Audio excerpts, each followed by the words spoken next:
अयोध्या में हर ओर उत्सव का माहौल था। राजा दशरथ ने निश्चय किया, अब समय आ गया है कि राम को राजगद्दी सौंपी जाए।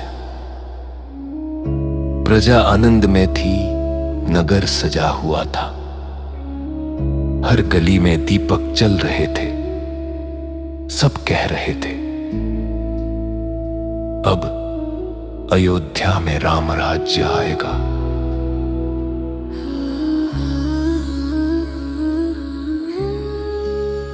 मंद पृष्ठभूमि में वीणा की उदास धुन शुरू। पर किसे पता था कि यही शुभ दिन अयोध्या की सबसे बड़ी परीक्षा बन जाएगा। राजमहल के एक कोने में बैठी थी मंथरा, कैकेयी की दासी। उसने कैकेयी के मन में जहर घोल दिया।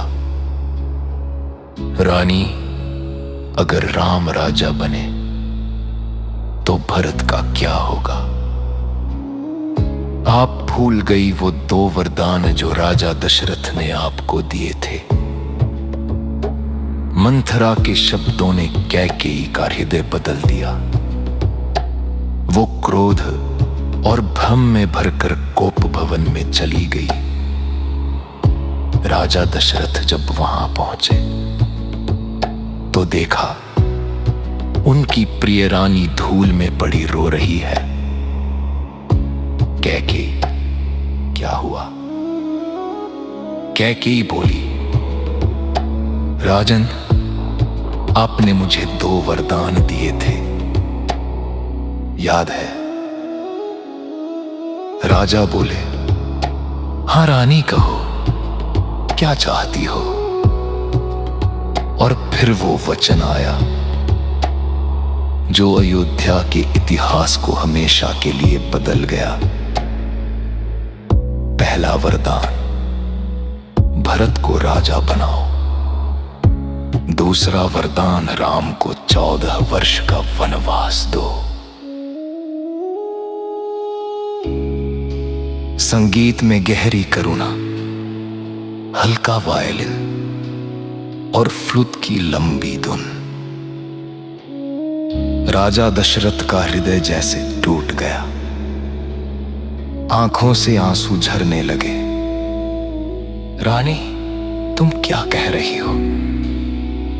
ये तो मेरे प्राणों का हरण है।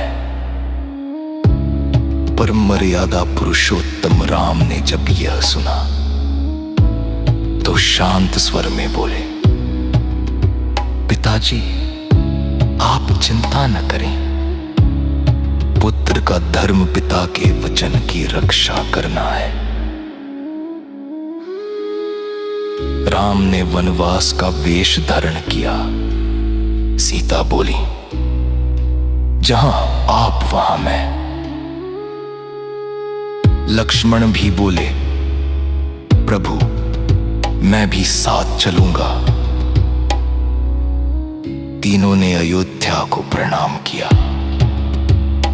राजमहल में रोदन की लहर उठी। दशरथ भूमि पर गिर पड़े। राम राम।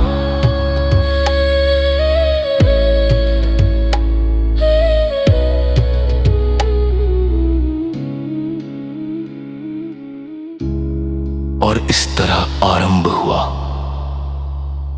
वनवास का मार्ग, जो संसार को त्याग, धर्म और त्याग की परिभाषा सिखाने वाला था।